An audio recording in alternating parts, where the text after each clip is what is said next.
Welcome to the DFS pregame show here on RotoGrinders. I'm Jordan Cooper, a.k.a. Blender Ed, Blender HD, if you want to follow me on Twitter. And it's Thursday, January 12th. And we'll be talking more about projections, right? That's what we've been doing this week.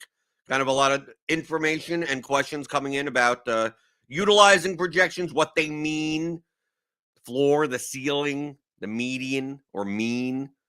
Going back to a little bit of high school math class. Yeah, people have been enjoying it, I guess. And we'll be talking today a little bit about simulating lineups. How can we do that? But I see you guys in the YouTube chat. Wataz here early. Kickstart, Defect, Daniel Hutchings, Bart B. Good morning. Good morning. Programming note. Okay, I have to give a programming note for tomorrow. Okay. Normally on Fridays, when there's an MMA card, when there's a UFC slate, I typically do an MMA show. Right? We have the Ground and Pound podcast. Most weeks I'm not going to be able to be on that show anymore. I wasn't on every time, but most of the time. So if you're a premium RotoGrinder subscriber, I will still do the expert survey, so you'll still get that content. But I won't be on as many of the premium podcasts. But that's also the reason why we really don't have much free UFC DFS type of content. So that's why on Fridays, since I play MMA all the time, that I would do like a free show on Fridays. But this slate coming up, I don't know. I don't think I'm playing. I'm not like boycotting like from a sense of like well, they made late swap, they're kind of ruining some of their product or whatever.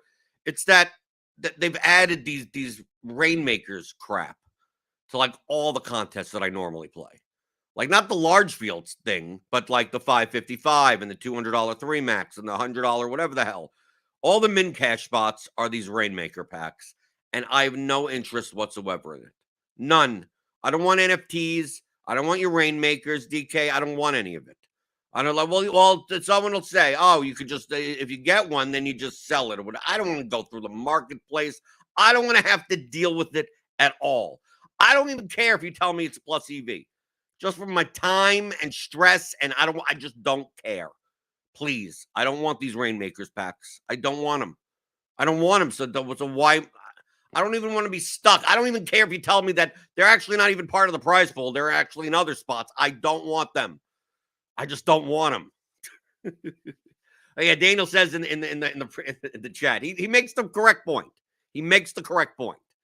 I'm being irrational. Let me at least admit to being irrational, right? I think he says I think the Rainmaker packs were just added last week, so they didn't cost anything from a prize pool perspective. Just ignore them. And how do I ignore them if I get one?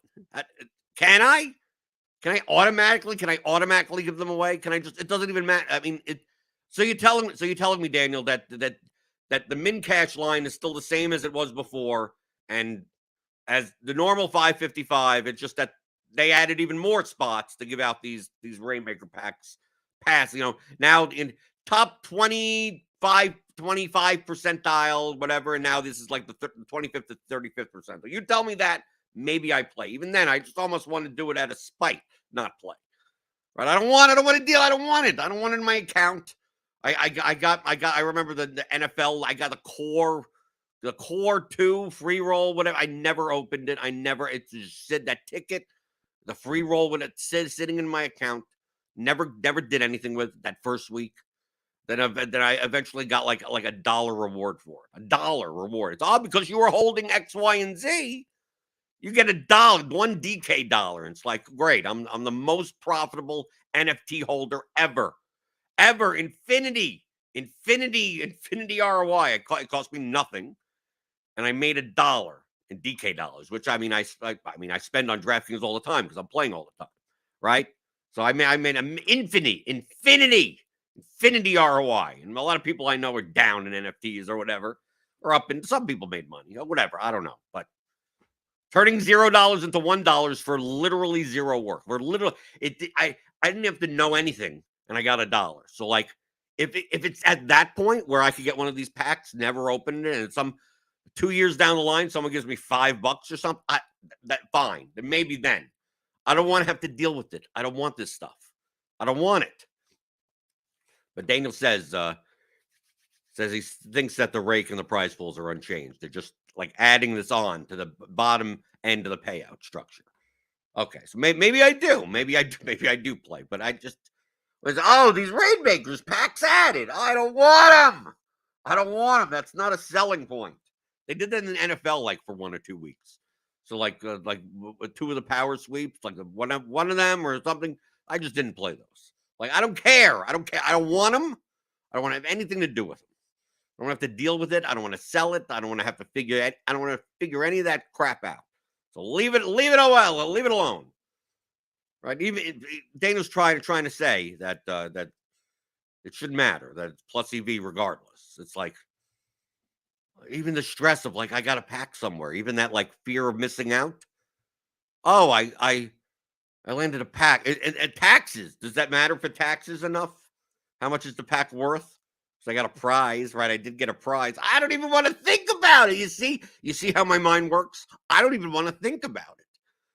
Right? I'd almost feel like if I played a UFC slate, like in the 555, it's like either I get min cash or come in last. I don't want even in that zone. I will late swap off my lineups just so I don't even come close to the bubble, because I don't want to come just off the min cash 1.5x for actual money and be stuck with a pack that I have no idea what to do with. Nor do I care. Yeah, I could figure out what to do with. I just don't care. Don't want to do it. Right? DFix agrees with me, I think. Right? What was the mental cost of knowing it was sitting in your account, though? Well, back for they give me a free roll ticket. So it's like I didn't get any NFL Rainmakers. I never secured anything. They just gave me some free ticket or something for the first week of NFL that I never used. And it just sat there. I knew I couldn't use it. It was for an actual contest. And they still gave me $1 credit for it, like once the NFL season was over. But I don't want to be stuck with a pack. Who's in the pack? I'm always going to be thinking, who's in the pack? Who's in the pack? Is Cyril Gahn in the pack? Is Derek Lewis in the pack? Is Charles Oliveira in the pack? I'm going to think about that too often. I'm not, but I mean, it could. I could at times, maybe. Daniel says, well, if it hurts your brain, stay out of my contest. That will help me. Okay. See, he's out for himself. He doesn't want me in. He doesn't want me in with my 6 to 8 lineups, late swapping a million times. Yeah. Well, Daniel's probably playing the large field. The large field doesn't have those. So maybe that's what I do. Maybe I just play the large field. Maybe I just go back to that. And then you got to do all the late swap. Now that's even more work. Why? Why do they have to add this Rainmaker stuff so I have to do more work? Oh, whatever. That's an aside today. So that the programming note is tomorrow's not going to be about MMA. If it's about MMA, that means I am playing this slate. And if it's not, because I mean my philosophy is always that I'm not gonna go over stuff that I'm not playing. Right? I could, but I mean the whole point is that I do the work and I share it on this show and I share it on RotoGrinders because I'm already doing it. And I have a financial interest in what I'm saying. Right? I've done the work as if I'm going to be putting several $1,000s on the line, doing exactly what strategically what I'm talking about. But if I have no money on the line, like, what's my incentive of doing the work? I can still do the work. I can still do the same work, but it doesn't feel the same. It feels like I'm lying, right? It feels like, okay, I'm not playing this slate, but here's all the work that I did. Like, well, if you did all the work, why aren't you playing the slate? And that's the catch-22, the paradox, or whatever you want to call it. So tomorrow may not be MMA. Probably won't be. We'll just keep on going. This is unstructured learning, right? You send in your questions. You see that little scroll on the bottom, right? Go send in your questions. Questions at theoryofdfs.com. You do not have to be in the YouTube chat. I compile all these questions, and I come up with topics and address them on the show, answer them on the show. Try to come up with thematically different days. Sometimes we'll have a week worth of stuff that is related to each other. Sometimes we'll have days that have nothing to do with one another. Sometimes. Okay, so what are we talking about today? We're talking about projections, right? I really wanted to stress. I got a comment back or an email of someone thanking me for the mental health aspect of viewing like very close lineups, right? Something that they need. more of.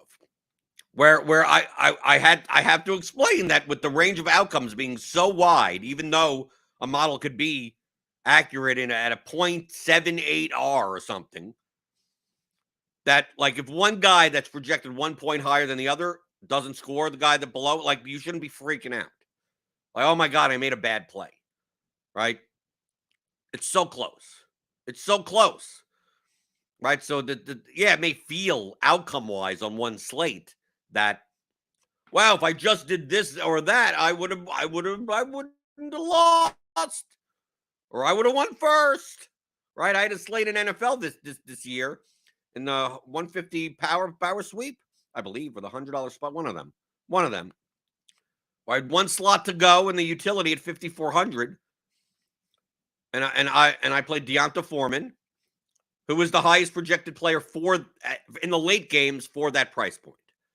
And then I saw that I had the highest Deonta Foreman lineup, right? I was hovering around, the top 10, 12. And I had the highest Deonta Foreman lineup. No one else could have played Deonta Foreman. Didn't have 5,400, right, to play in that spot.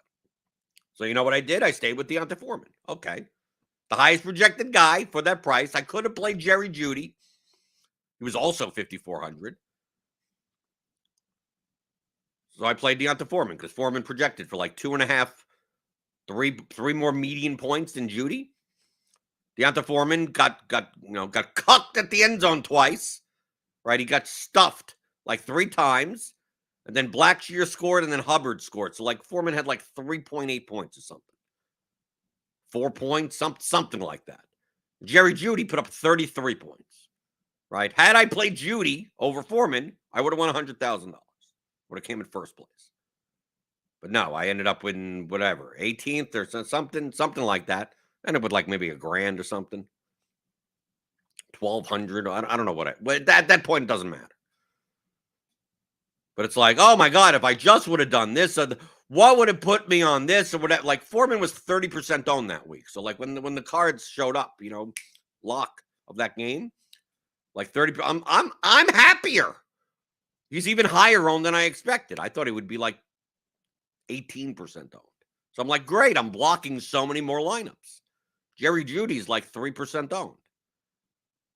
Projection-wise, median-wise, Foreman was 2.5 points higher than Jeudy. So that's how I chose not to make the late swap. It's like, okay, let me just block as many lineups and play the highest projected player. Like strategically, if we played this slate out 1,000,000 times, that is the correct decision. But on that specific occasion, Jerry Jeudy beat out Deonta Foreman by 30 points. Not by a little, by a lot. Okay? That's normal. These types of things are normal. If you're going to start getting into a depressive state because I sticked on Foreman, I should have made Jeudy. Like you're not going to play well. From a mathematical perspective, staying with Foreman was correct. So over the long run, over the long run, staying with the 30% owned guy with the highest projection for that price in the spot that I was in would be correct. But if you look at the range of outcomes of both players' projections, Foreman's only going to outscore Jeudy like 56% of the time. I mean, like 58% of the time. I mean, not like 90% of the time. Like, it's only a 2.5 point median projection difference. That's it. For Jerry Jeudy, that's one catch for 15 yards. That's it. That's the difference. So while the edges, you want to, you're playing all the time and you're playing for the long run, the edges will add up. You make these 58-42 decisions more often than not, over and over again. That's where your profit comes from. And that one occasion, the 42%. I got a bottom 10. I got a 10th% outcome for Foreman, and Jeudy got a 95th% outcome. And that's that's what a projection is. It's a range of outcomes.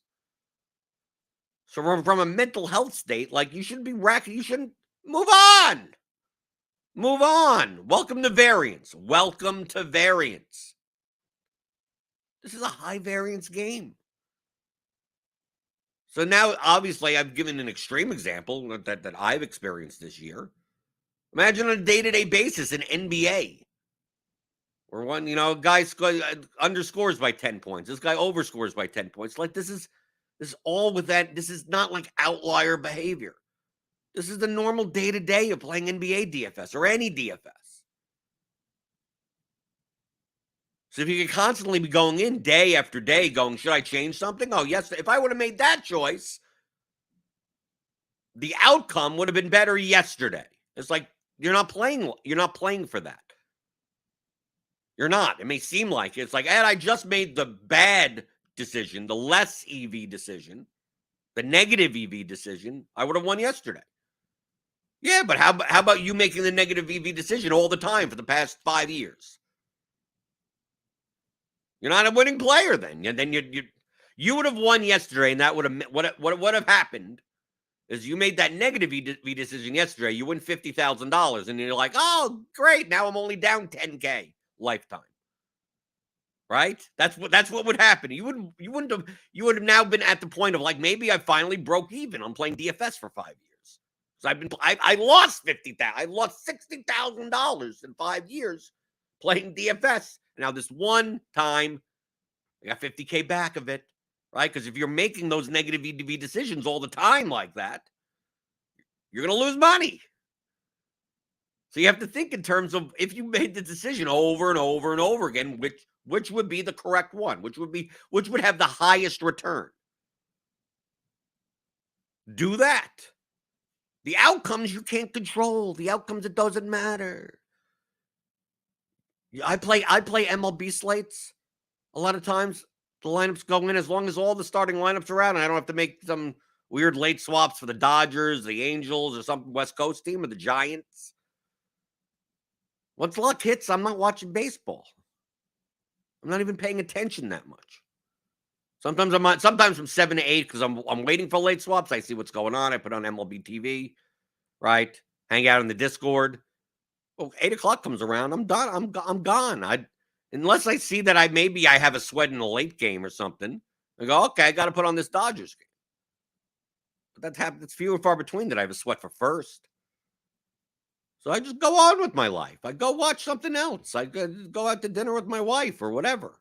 Now I'm going to go play poker or whatever. I mean, like, why do I need to sweat all that? Now I understand if you're playing for fun, that the sweat is the entertainment part. That's why you're playing DFS. I understand that. That's fine. Go do it. I'm not saying there's anything wrong with that. But understand you're not earning money. You're not profiting from an hourly perspective, an hourly earn by watching the games. All you're doing is creating stress and mental health problems, truthfully. Oh, I should have done this. Oh, if that guy wouldn't have done that. That just makes you a worse player. So any time a DFS player, a good DFS player says like yeah, I put it on and I don't watch the games, that's not a bad thing. And if you choose to sweat and you enjoy the sweat, I'm not saying that's a bad thing either. But understand from their perspective, like there's a more productive use of their time. That sweating time, me watching the UFC card, right? Now there's late swap. So now it actually is part of the productivity. But before late swap, I enjoyed it.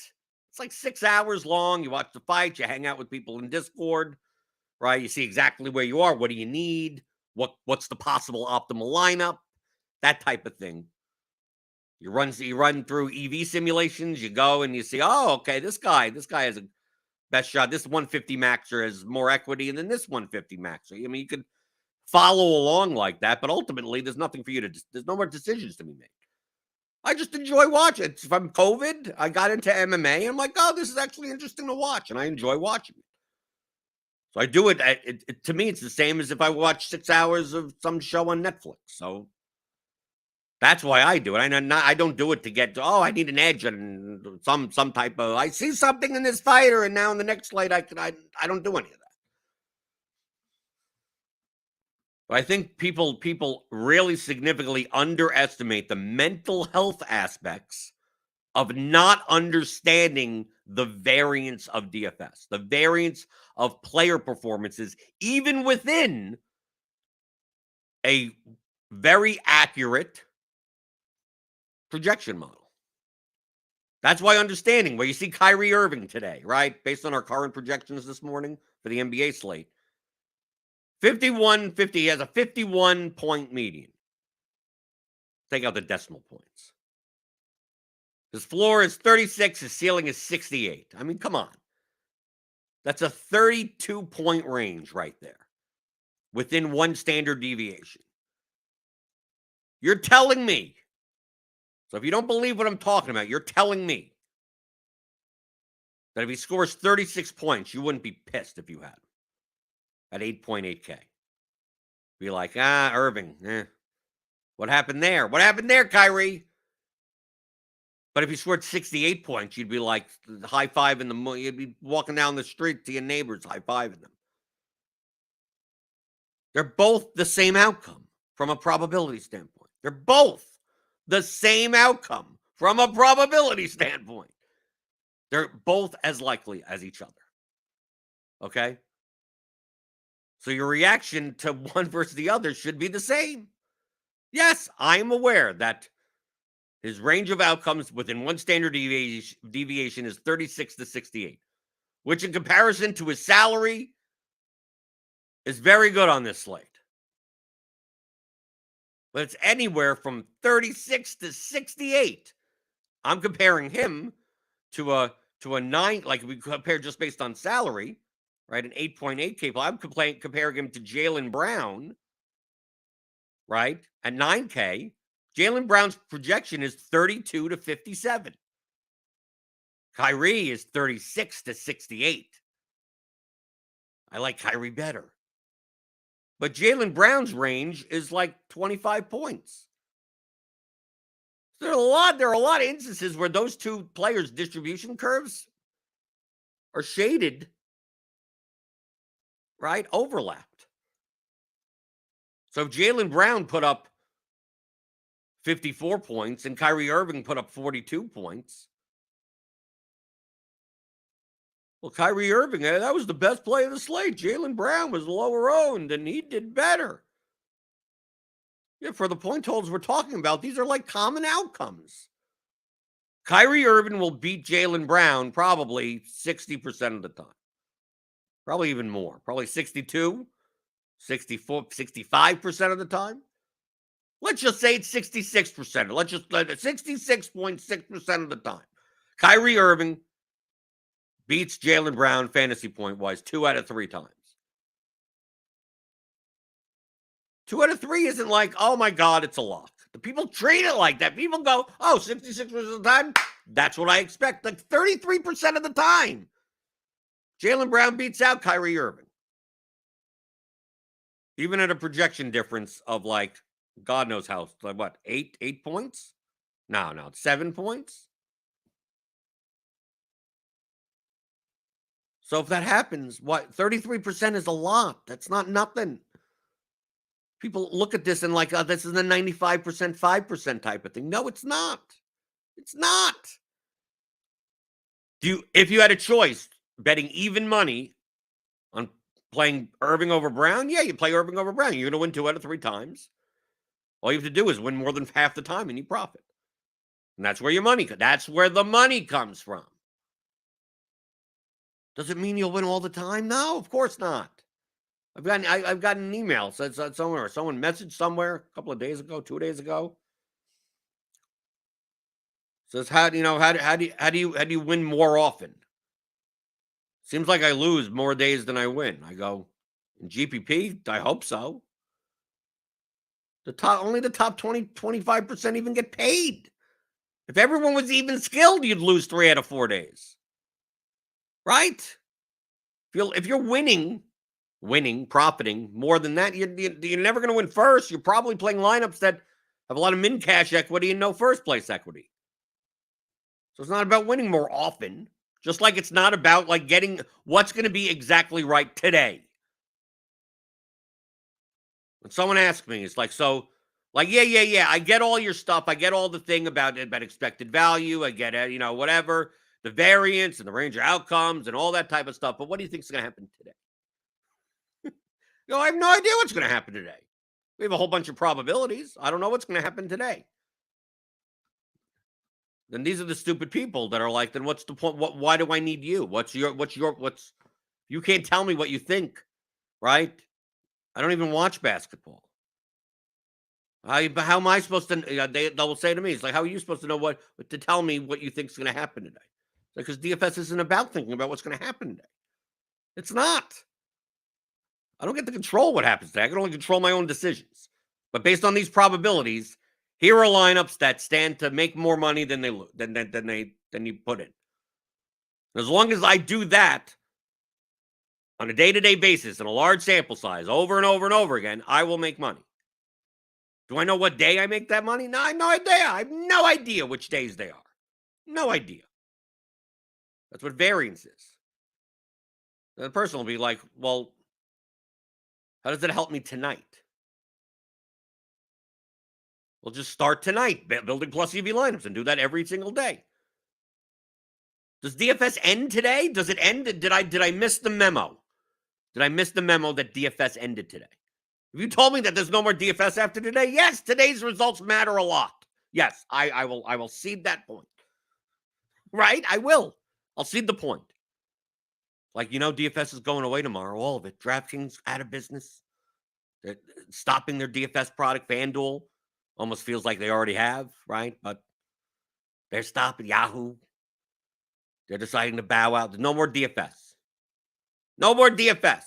Today's the last slate. Well, hell yeah, it matters what happens on today's slate. I'm not going to be that long run I'm done, right? I'm done. So yeah, if I could predict what's going to happen on today's slate, yeah, that would matter a lot. But it's not going away, people. It's not. It's not ending tomorrow. Are you playing with your entire bankroll on the line? Your entire life roll on the line.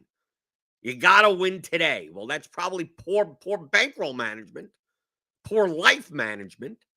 But then at least at that point, at least I could chalk it up saying, yes, if you're putting your entire life on the line tonight, yeah, tonight's outcome probably means a lot more. Probably means a lot. The goal is to make profitable decisions over time. People start with what are the profitable decisions? And don't realize that the other two words, over time, over the long run, playing every slate. You don't have to play every slate, but every slate that you do play. And even if you do, I'm sure Daniel, he'll chime in the chat. He's run some golf simulations that he used to do, or something. He did. Daniel Nerdy Tenor in the chat. He's run simulations where like he's won like in actuality, like over like a 2-year period, like he won like 274,000. I'm just making up a number. Whatever he won. Then he ran a simulation and he said that a large percentage of the time, like 20% of the time, during that same exact time frame, playing those same exact lineups, that 20% of the time he would be down $250,000. And then there are other instances where he's up $1 million. There's some and that's within that's like a 2-year time period or something. Like that in and of itself is a short sample. So like, dude, imagine simulating out 50 years DFS career. That may still be a small sample. That's how much variance there is. So I know today I was going to talk about lineup simulations. Maybe we'll save that for tomorrow. We'll save that tomorrow. It goes along with this topic of really showing how close a lot of the decisions you make are. Okay? And it's like, well, how do we, and typically once we start talking about close decisions, right? People's like the lizard part of the brain, right? The lizard brain thinks in terms of, well, how do we find out then when it's really close, which one is the correct one or which one is the higher EV one? Sometimes both decisions are actually plus EV. Like you'd profit on either decision, but one may be a slightly higher profit over the vast long run. But the lizard brain, that part of your head, starts thinking of, okay, now I need to look further and further into this close decision, right? That's what the lizard brain thinks. Right? Do I play this guy at this ownership or that guy at that ownership? Well, first off, if you're playing DFS, you shouldn't be concerning yourself about specific players. You should be concerned about lineups, right? We don't play players in DFS. We play lineups. But let's say you're trying to decide between two really close lineups. Really close. I could play one single entry lineup into this contest. Play this lineup and that lineup. This lineup has leverage here, a projection there. This lineup has leverage on the other spot. And like the projection is close, the ceiling is close, the floor is close, the ownership is close, everything's close. It's like a 3v3. Everything's close. The lizard brain goes, let me take a look at the 3v3, and should I play this guy or that guy? And this, and you still get back to that. And I am telling you, turn off the lizard brain. Just turn it off. Wherever the lizard brain, I don't know, is it in the front? Is it in the back? Where's the lizard? Is there a tail coming out of my neck? I have no idea. And if you go back to, the start of the year, where does the money come from? The money comes from lineups that are nowhere near that. If you looked at the lineup compared to the two lineups you're looking at to play in this single entry GPP, and you looked at this other lineup that one opponent in this contest is playing, and you look and you go, why the hell are you playing that lineup? That lineup's awful, right? Projects way too low. Why are you playing that? Right? And then you look at another opponent's lineup, right? In the contest, it's 500 people in the contest, whatever it is. And you look at their lineup, and it's like, wow, you're playing the projected median optimal. Like, good, there you go. Have fun min cashing. Like, dude, that lineup is probably even going to be duped a couple of times. Like, what are you doing? That's a bad line. That's a negative EV lineup, most probably in this contest. You start looking at some other lineups, and that's where the money comes from. Then you see your two lineups, and they're so close. When things are that close, the less time you should be spending on them. Like that, it's such an important concept. Not even from a mental health aspect. When the decision isn't close, you should be spending the most amount of time, right? You should be looking at your lineups later and then reviewing the slate, reviewing opponent lineups, right? The field's sharper players, reviewing projections from other sources even, or whatever. And you look through and you go, I built this line is way too contrarian for this contest. Like afterwards, and you go, I should have played a lineup, but maybe 5 points higher projected than this. Yeah, I went a little overboard. Or the other way of saying, I thought this 2v2 off the cash lineup was like enough leverage, and it wasn't. It wasn't. I got to get better at that, right? Those are the decisions. Those types of the decisions you should be spending the most amount of time on because they matter the most. Are you going to play a lineup that's 70 points lower projected in NBA, or you're going to just click the button and play the projected median optimal? Neither are good. But how far off those that's what you should be spending your time on. And once you get to the acceptable range that you're like, okay, these lineups have the optimal in my mind. I don't want to use the term optimal, but an acceptable, competitive, appropriate balance of projection, leverage, and correlation, the three levers of DFS. Combinatorically, right? They don't share, and it's not, we're not playing 6 of the same players in a chunk as a lot of other lineups, okay? And they're very close. Dude, if they're so close, like that's not, dude, there's 15% rake, there's 12% rake in this contest. That's not where the money comes from. Either lineup is fine. They're both fine. They're both profitable lineups, probably. One may be slightly more profitable than the other in the long run.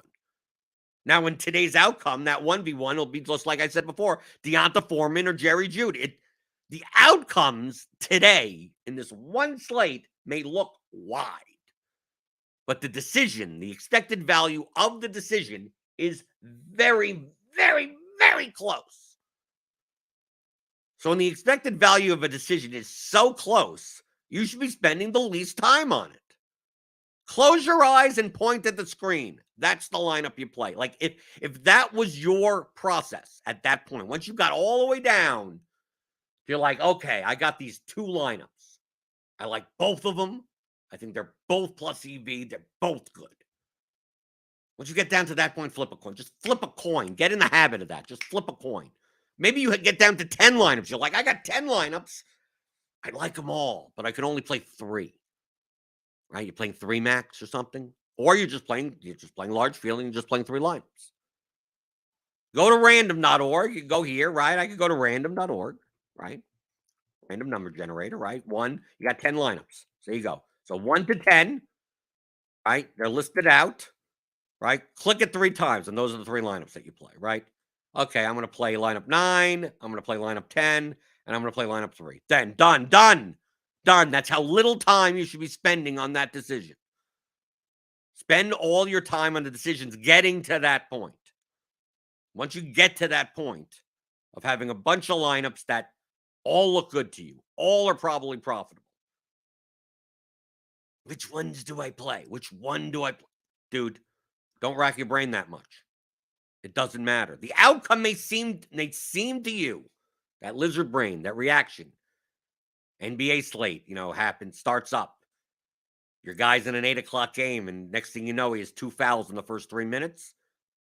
And he snowflakes. And the other guy that you played is going on this 3-point shooting spree like there's no tomorrow.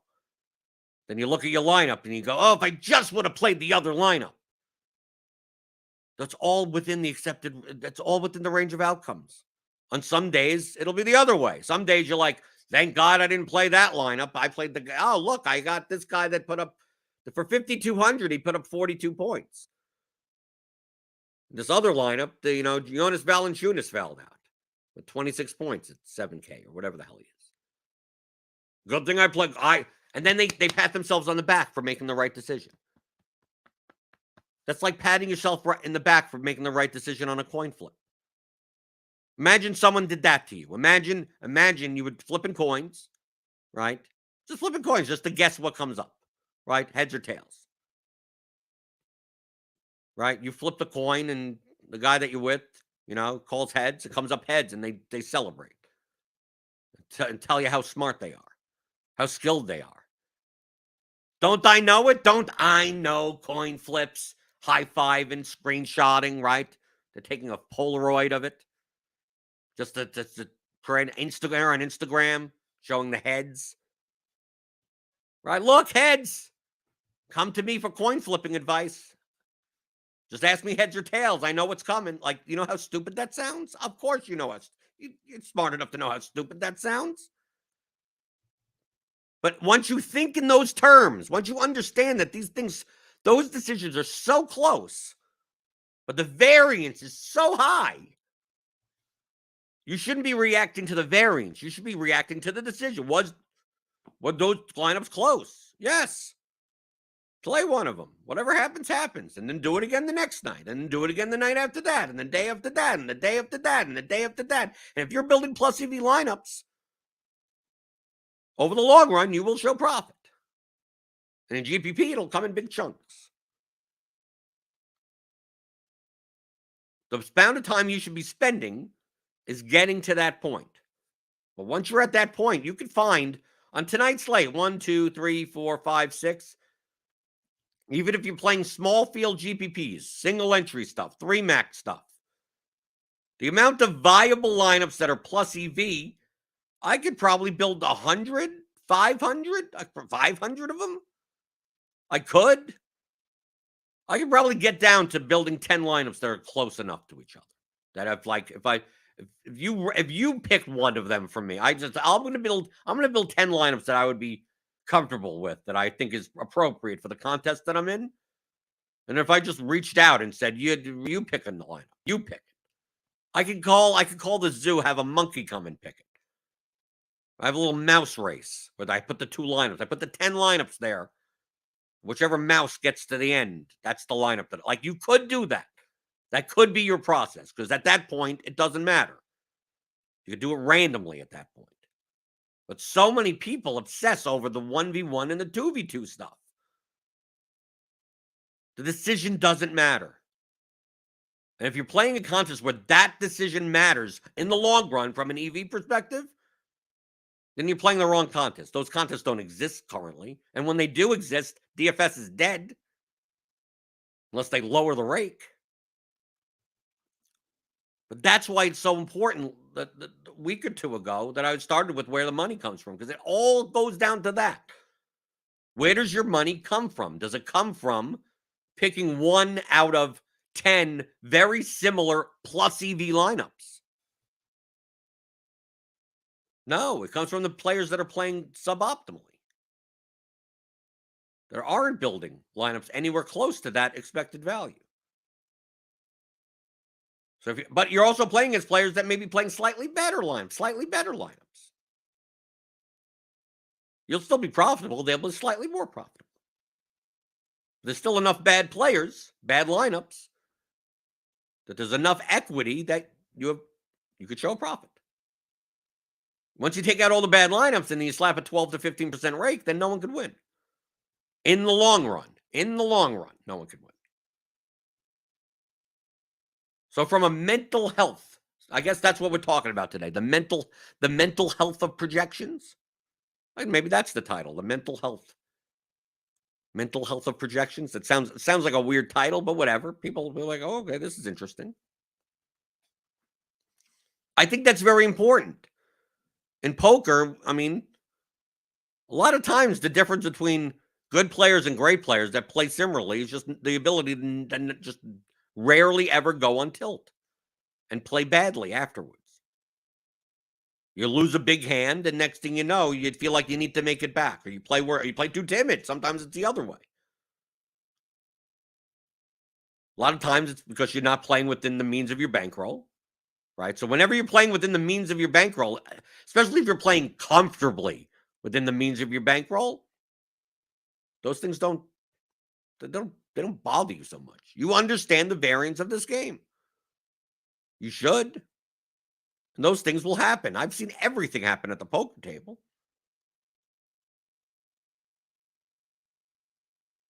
So when you're in that mindset, it's like, okay, so what? Okay, move on to tomorrow. What's the next slate? What do I have to work on now? You could work on that 7 o'clock slate starts. Okay, I'm working on the 3-game late slate. No idea what's going on in the games. Don't care. Doesn't matter. I can't change anything. Obviously, other than late swap.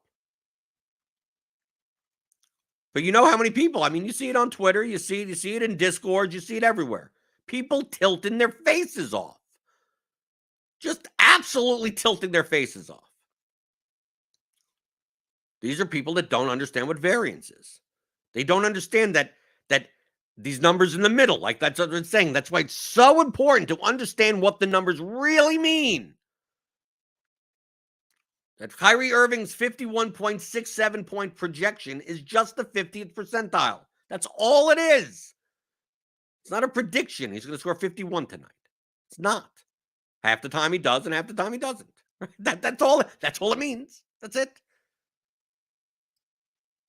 85% of the time he'll score at least 36. 15% of the time he'll score 68 or more.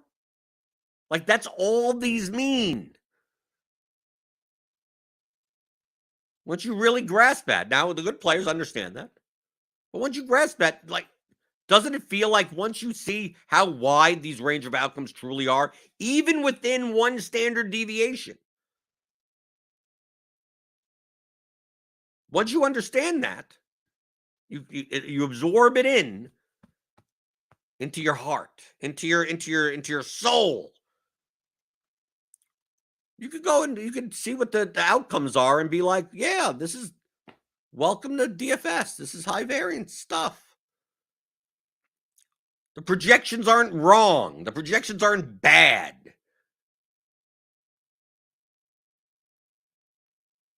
It's just percentile outcomes. That's it. Which outcome happens tonight? That's not up to you. Can't control that. You would only hope to have a projection model that is very accurate over a long period of time, long run. Ownership accuracy, obviously, if you're playing GPP. And they're building the best lineups you can. based on those numbers, the floor, the ceiling, the standard deviation, all that type of stuff. Then we get into portfolio dynamics. Do all of that and do that well in the long run.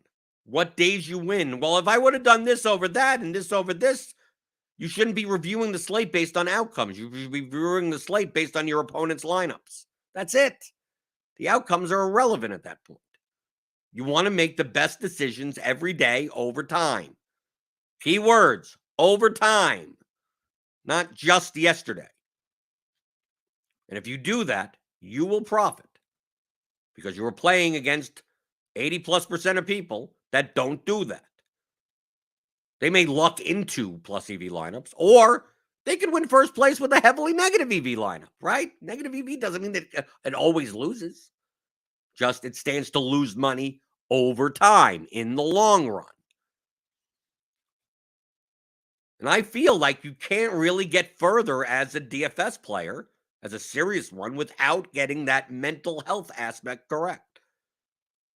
Without being able to just like variance comes and you just knock it off your shoulder. You just move on. When you win, it's variance also. So understand that on the other way, that's what GPP play is. The whole point is to increase the variance of your line. Right? So then you can complain, well, I should have played this player over this player. Dude, was it within the standard? Was at least was it within one standard deviation, the mean? Yes. Okay. Then what are you complaining about? Some weird situation. For some odd reason, this player just isn't getting the ball. He normally has a 28% usage, and on this game, he has 8%. You're like, what happened there? They run into a completely different play set or something. In NBA, I'm talking about. Then you could be like, well, did we look at this game the right way? Did this team change their rotation, change their usage patterns, or like? Then you could look into it. Some guy gets injured 2 minutes in the game. What are you supposed to do? Yeah, that's obviously going to be an outlier event. What are you supposed to project injuries now? You can't. Shit happens.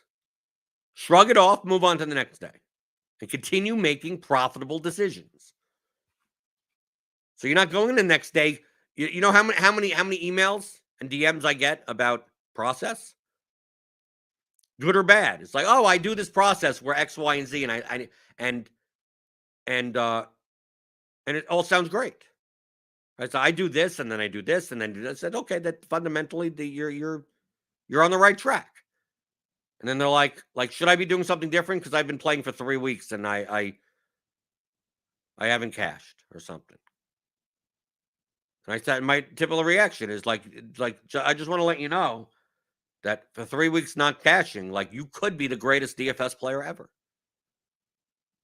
They go, what do you mean? I said, the greatest DFS player in the world loses 3 weeks in a row. I mean, like, you could be building the highest EV lineups possible. You could be brilliant.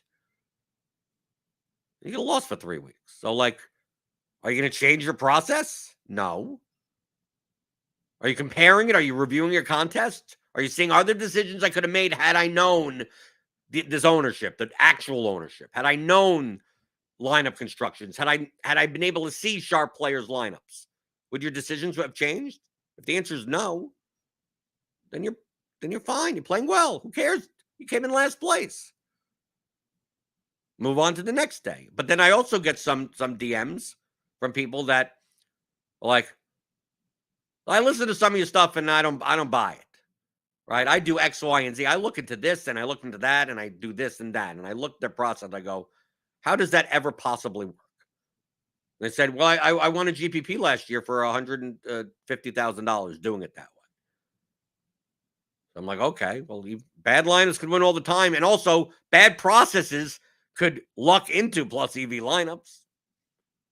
So I'm like, I don't know what to tell you then. And they're like, I don't want to change my process, even though you're telling me it's fundamentally flawed based on all of your concepts. So don't. It's not on me. It's on you. So I think you're succumbing to selection bias, some form of confirmation bias, right? If you bet on a coin flip, let's say you're willing to lay minus 300 on a coin flip, on a 50-50 occurrence. You're willing to lay 300 to win 100. You know how dumb that is? From a math, everyone's listening, right? You know how dumb that is. And the same guy, the Polaroid screenshot coin flipper guy, right, comes up and says, I'm the master coin flipper, right? Master coin flipper on Twitter, right? You could even, my Patreon, master coin flipping. Comes up to minus 300, doesn't care. Minus 300, no sweat. Coin goes in the air, he goes tails. It comes down tails, and he high fives everyone. Obviously, it's a negative EV bet, right? Obviously, we all can agree on that. But that one time, he called tails and he got it. Same thing happens in GPP, right? Same thing. You'd say, take a look in the lineup. Some random person put in a baseball lineup that has no stack and 8 one-offs. And just managed to luck into the 2% owned pitcher that scored 35 points, the 1% owned guy that had 2 home runs batting 8th for the worst team, and a bunch of other, like, you just looked at the lineup and just like, someone banged their head against the keyboard to make this lineup. I don't know how this wins in the long run. Then I start getting emails of like, do you still have to stack in MLB? Because this specific lineup won yesterday. I said it's a negative EV lineup. So it's most sure a negative EV lineup. I said, but it won yesterday. He said, yeah. But it's for every time it wins once, it's going to lose God knows how much money. By the end of time, that $50K that lineup won is going to be down. It's not a profitable lineup compared to other lineups in the contest. Once you get into this mental health routine, at least, if you want to call it that, the mental health of projections, and you really, truly grasp variance, like, play well, play strong, or go home. Play well, play strong, and don't sweat the results, the outcomes of the games and stuff. You can't do anything about it.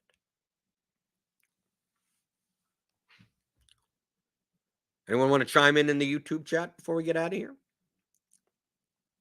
DFix says, I'm guilty of the bink and the small dollar that would have paid X in the milli or the 100K to first. Right. Of course, you overlook the cost of playing the contest X times first. Right. Of course. They go, oh, if I would have played this lineup in that contest, I would have won so much more money. I said, yeah, but do you play that you play the $1 single entry, right? Every day, right? So you played it for 30 days or whatever like that. Well, they paid $30. Are you paying $100? If I would have played this at the $100 single entry, I would have won first place for $10,000. Said, yeah, but how about all the other times that you played in the past 100 days? What would you have lost? Right? Oh, you're playing $1 a day. You may lose 5 out of 7 days. $1 single entry, whatever. Really low micro stakes. But the mental health of like, oh, I lost $5 ain't that big of a deal to you.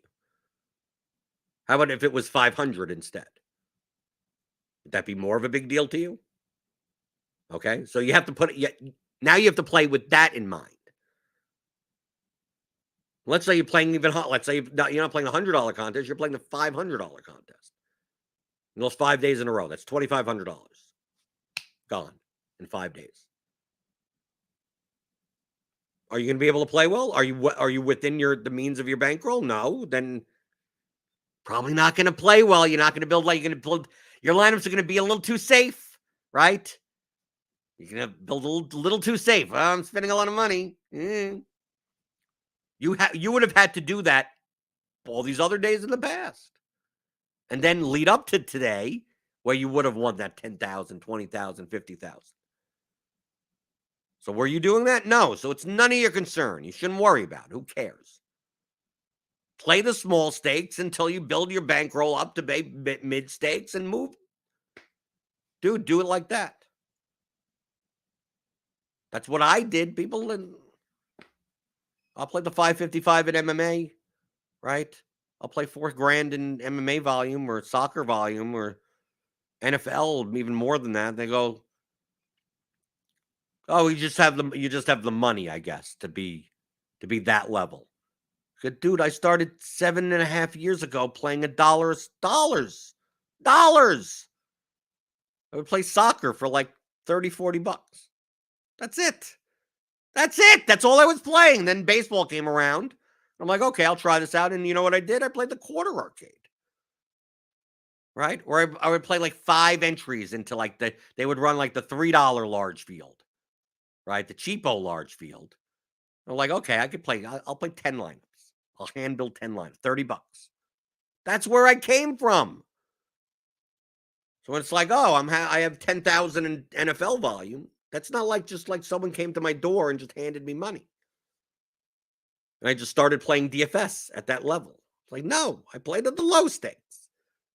I played the times where I won the $1 single entry contest or whatever the hell contest for $1,000, $500, $1,000. And that lineup would have won $100,000 in another contest, right? I had to get into those contests. And then once I build my bankroll up, that I'm well within the means of my bankroll, which means I could play very well, playing 1% of my bankroll and being like, if I lose, it goes to 0 today, it's not a big deal. It's only 1% of my bankroll.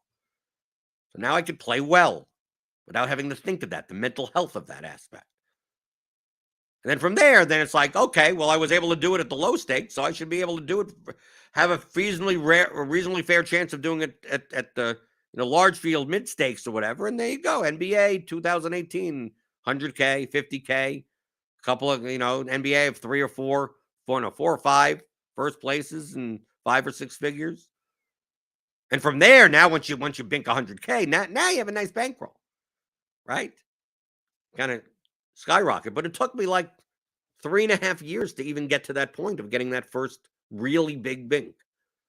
I was just building it up playing soccer primarily, which doesn't have big prize pools, right? You can't win 100,000 in soccer, really. And then you start in the low stakes and you move yourself up. You have to have patience. That takes time. Another thing I tell people: if you watch this show every day, you go back in the archives, you actually put in the work, do the study, right? Get the Theory of Daily Fantasy Sports. I talk about this. Theoryofdfs.com. Go pick up the Fundamentals Masterclass or the Advanced course. You do that. The only difference between me and you, like if you started today, if someone was just like, I've never played DFS, and I want to be like you, right? So the only difference between me and you is that I'm 7.5 years ahead. That's it. That's the only difference. So a lot of people in the chat right here, maybe not Nerdy Tenor,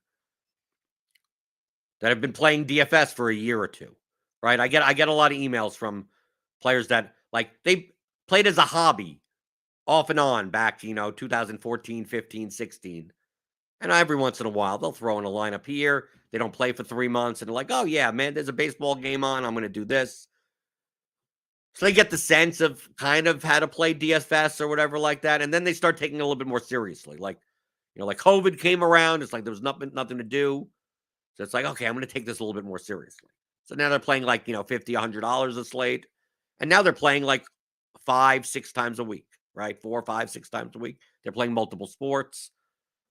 They're like a year and a half in. And they show me that they're profitable. They show me, they said, look, I'm last year I made 1,700, and this year I'm already up, it's halfway through the year. I'm up $3,000. And they're like, what can you help me? Do you do private stuff? Do you do private coaching? Can I pay you for private coaching? I said, no, I don't do private coaching, but I do coaching. If you're a RotoGrinders premium member, I do Zoom coaching calls. So these are private coaching calls in a group setting, 2 or 3 times a month. It's part of my Blenders Game Theory channel in our premium Discord. The next one is tomorrow night. So if you want to subscribe to RotoGrinders, click on that link in the description. Get $10 off your first month and join me. You can ask me whatever you want. We go through. You could share your screen. We could do whatever. It's open forum. Whatever you want to talk about. And it's never recorded. So you could share your own results and your own rotor track. You could do whatever. Share your own process and not have to worry about it. It's getting shared everywhere or whatever. But that player, that kind of low stakes to mid stakes player that's like, yeah, I'm profitable. I have an 8% ROI here. I have a 2% ROI there. They say, and they ask for help. And I say, Say, I'm not sure how much, like, if you've gone through all of my content, I'm not sure how much more I could help you. I said, really, you're probably good. You're probably fine. You're probably a great player. Probably as good as I am, if that helps you. I don't think I'm the greatest player. And they go, wow. Like, why would you say that? So I said, the only difference between me and you, as far as stakes is concerned, bankroll is concerned, is that I'm 5 years ahead of you. That's it. That's the only difference. That's the only difference. Where you're at right now, 2 years in, is where I was at 2 years. I mean, like, that's from a bankroll perspective. So I'm just 5.5 years ahead of you. That's it. That's the only difference. Just keep on doing what you're doing. You're fine. Right? Obviously, always be learning, but from a result standpoint, it's like, oh, now this person would say, I started with $1,000 bankroll. Now I have a $5,000 bankroll. Like a year later, I'm like, okay. Then a year later, they're like, oh, now I have a $20,000 bankroll. Then a year later, like, oh, I got an $80,000 bankroll. Like, welcome to DFS. Like, you're on track. You're doing the same thing I did, right? You're just 3 years, 4 years, 5 years behind me. That's it. You'll get to the point where you're playing 10K in NFL on a Sunday, and have it be less than 5% of your bankroll, and you won't be sweating whether or not you played Deonta Foreman or Jerry Jeudy in that lineup. Shit happens. It is what it is. I think I made the best decision. Whatever the outcome is, I can't control.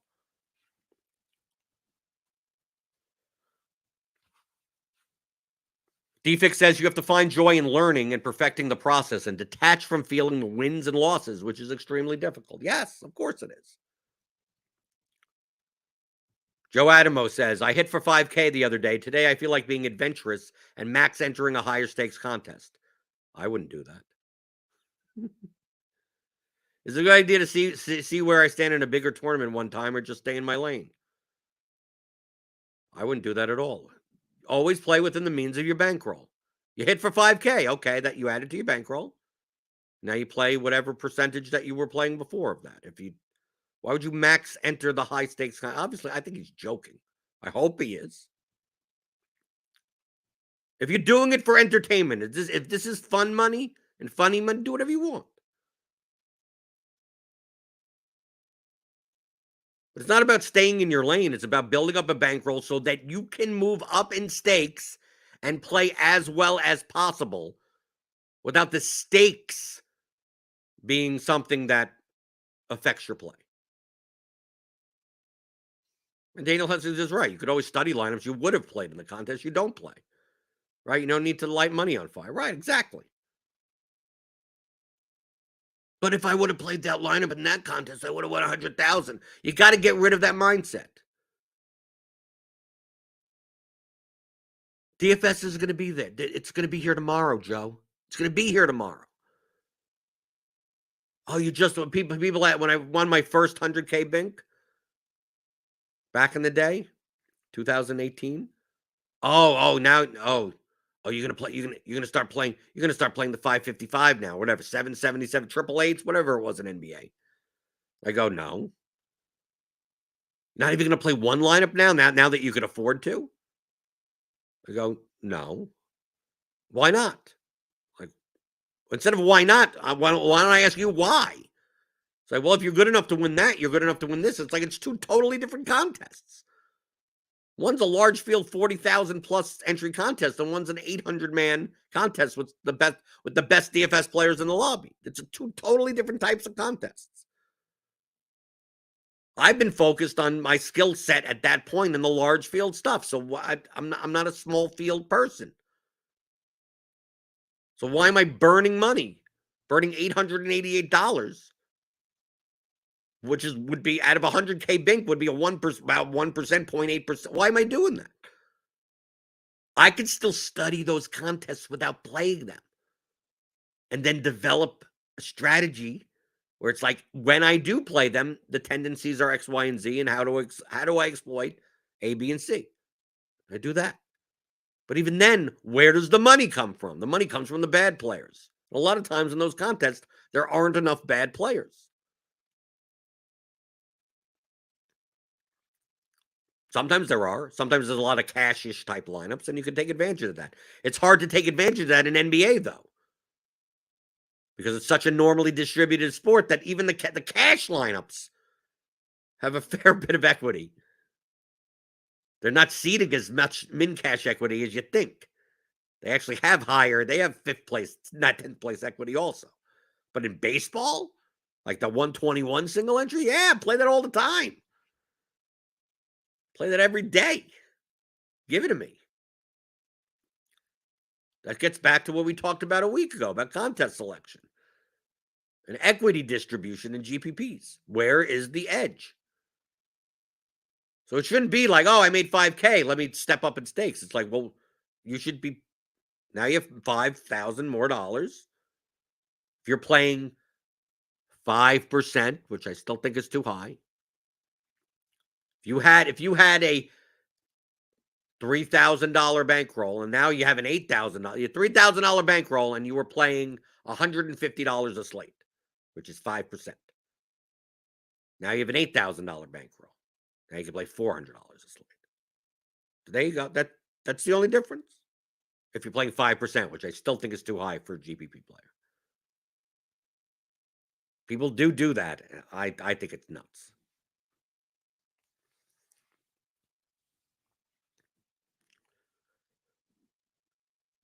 In the chat, general question, is it good to withdraw from DFS sites and start again from the base $10 or $20 in the account? Or is it becoming the beginner again? No, that doesn't matter. The sites don't care about how much money you have on the site does not matter in the slightest. People ask about, oh, if I don't withdraw the money from the sites, I don't get a 1099. No, it's net profit on the year. You're going to get it no matter if you have it on the site or not. The sites are tracking your how many total entries and profit and everything that you're playing. So if you take out all your money and you have $10 in there, then now you can get in the beginner contest. It doesn't work that way. No. How much money you have on the sites is not your bankroll anyway. So how much money you have set aside for the purpose of playing DFS. That's all it is. It doesn't have to be. Actually, shouldn't at larger levels, it shouldn't even be in your account. Most of my money is typically tied up. Not tied. It's not tied up. But when it's in limbo, it's always going to be in a money market account. So at least it's earning interest on savings. So I max out my IRA. So that money goes in there. This coming year will be $6,500. It was $6,000. And then I put money in a brokerage account. I typically have like 10% of my money in a brokerage account. Then I have the rest, my DFS money, all sitting in a money market account. Then when I need to transfer money onto DraftKings or FanDuel, I do. I transfer enough that, like, if I lost every slate this month, that's what would cover me.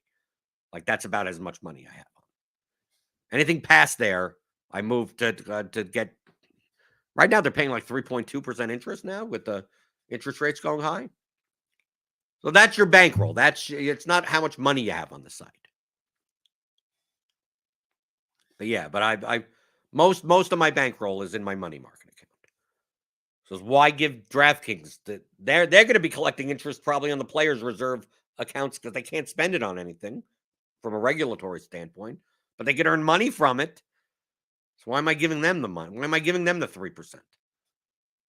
Right? Why am I giving them the 3% on $200,000? Like, that's stupid. I'll take it. Yeah, but Daniel's right. Used to not care about leaving money on sites, but with the higher interest rates, it's a bad idea. Yeah. Get you 3%. 3% APR ain't bad for doing nothing. It pays my cable bill or cable and, right? What's 3%? What if I'm getting 3 point? Depends. Times I may have like 150,000 on there. Maybe 45. What? That's what? $4,500 a year. That like pays like $4,500. That'll pay my